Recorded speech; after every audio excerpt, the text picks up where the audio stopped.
Welcome to A Slice of Therapy. This podcast was created with Anchor. And if you've not heard of Anchor, let me explain. It's free. It's a really easy way to make a podcast. And it helps me because I can just do this every day directly into my phone, because there's creation tools that allow you to record and edit your podcast right from your phone or computer. So if you fancy making a podcast too, download the free Anchor app or go to anchor.fm to get started. There's a phrase that many advertisers use, people who are involved in marketing and commercials, and that's their job. They will often say something that is an old mantra of that industry, and they will say, "Don't believe what people say, watch what they do." So you can do all sorts of surveys and ask them, would they like this or would they like that? And if this was available, would they buy it? And people say, oh, yes. And the results of those surveys are often not much use at all. And instead, what the very best advertisers and marketers do, they will watch what people do and they will assess the behavior rather than what it is that people actually say. And that can be really a useful mechanism in terms of ourselves as well. Especially when it comes to finding out what it is that we find meaningful. Because in the quest for meaning, which I've spoken about before, of course,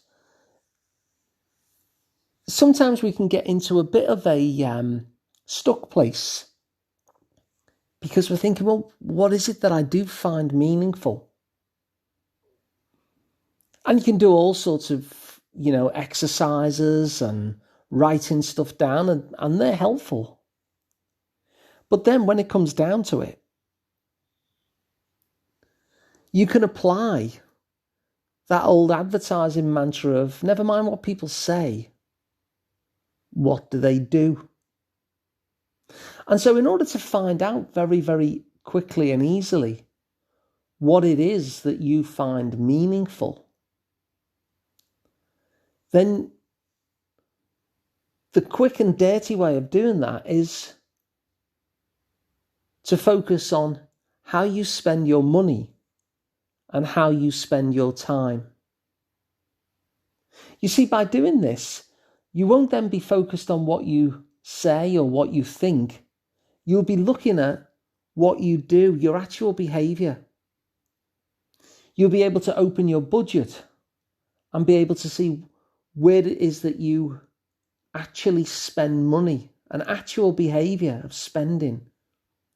And the same with time. You'll be able to open up your diary or your calendar and be able to notice how it is that you're spending time.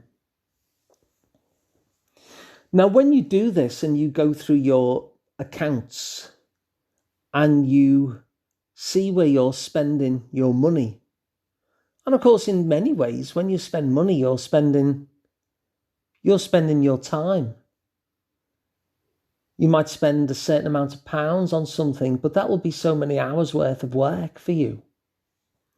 And so whatever you're doing there, you're spending time or money, it's kind of the same thing, really. But you'll be able to identify where that money is going, what you've chosen to spend your money on. And in doing so, that's going to give you a very big clue as to what it is you find meaningful. If you open up your diary, whether it's an electronic one or an old-fashioned book one, or if you don't keep one, just think back how you've been spending your time over the last few days, few weeks. You'll be able to do the same thing there. Where you're spending your time is a clue as to what it is that you find meaningful. If you notice that you're going to the theatre a lot, then that tells you that you find this meaningful. If you're watching TV a lot, this tells you that you find that meaningful. If you're going for walks in the forest, then that tells you that you find walks in the forest and exercise and nature may be meaningful. But whatever it is you actually do will give you the first clue, the easiest clue, as to what it is that you're finding so meaningful that you're actually taking action on its behalf. So you'll find things in there where it's kind of, your electricity bill might be one of them, and you'll think, well, I find warmth meaningful. Your housing bill might take up a lot. I find shelter meaningful.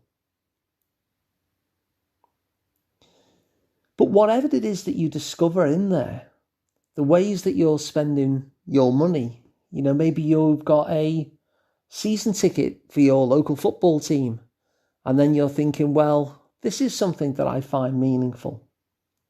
And you can dig into that and ask yourself, well, what is it that's meaningful about that? Because that walk in the forest that I mentioned earlier, if that's something that you find yourself spending time on, just as an illustrated example, well, you might be getting meaning from that in many different ways. So what is it for you? Is it nature? Is it being outside and getting fresh air? Is it exercise? Is it the interpersonal contact with the people that you walk with? Is it the solitude if you're walking alone? Is it the time where it's just you and you're able to think clearly that gives you meaning? But whatever it is, starting from a point of what you're already investing time and money in is going to give you a really good clue as to what is meaningful.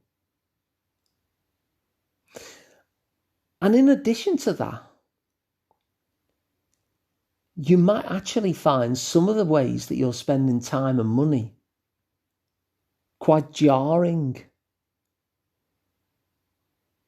If you look at it through the lens of, so this is what I'm finding meaningful. Because you may well notice that you're spending money, and you may well notice that you're spending time on something where you look at it and think, I don't find that meaningful. And that's kind of interesting too, isn't it? Because if you're spending your money or you're spending your precious time on something that you don't even find at all meaningful, then that in itself raises a question. That in itself invites you to maybe spend that time and money in a way that does. It begs the question, well, if I'm spending time and money on this thing that I don't consider meaningful, what could I be spending that time and money on instead that actually would be? And so this exercise doesn't have all the answers, of course not. But it does give a really interesting starting point. Because if the advertisers are right, and that it's far more reliable to notice what people do than what they say, and after all, they've based entire careers on it. Their livelihood is based on that mantra being true. So if they're correct on that, then when it comes to understanding what you find meaningful, focusing on what you do, which is best represented by how you spend your time and how you spend your money, is a great starting point. And when you understand what you're spending your time and money on, it will begin to give you an idea about what it is that you find meaningful. Now, it may well not be exhaustive. You might notice in this, which is useful too, you might notice that there are things that you know in your heart are meaningful to you. And so you might feel this objection where you think, well, hang on, this isn't a very good exercise because it's missing this out and I care about that and that is meaningful to me. But doesn't that too also provide an interesting little nudge point? Because in that moment, what we notice is that there's something really meaningful in our heart and we've not yet let it move into our lives. We're not spending our resources on it. We're not spending our time on it. And yet we notice when it's not there. And so it's a really valuable exercise, this, because it starts us on the road of noticing what we're already finding meaningful enough to spend and invest in. It allows us to notice what's in our heart, but what's not in our life, so that we can rectify that. And finally, the complete opposite of that. We notice what things we're already investing in, that when we look at it, we think, that has no meaning for me at all. And then invites us to put something else in instead. So I hope you find this useful. And as ever, if you do, please do pass it on to others and help others find the show so they can get the benefit as well. If you'd like to work with me, I'm Alun Parry. You can find out more at liverpoolpsychotherapy.co.uk. And please do subscribe to the podcast as well. It's completely free and means you'll never miss an episode again. And if you're one of those who like watching videos instead of listening to podcasts, all of these episodes are on sliceoftherapy.com, all in video format. So thanks for listening, and I'll be back once again tomorrow with another one.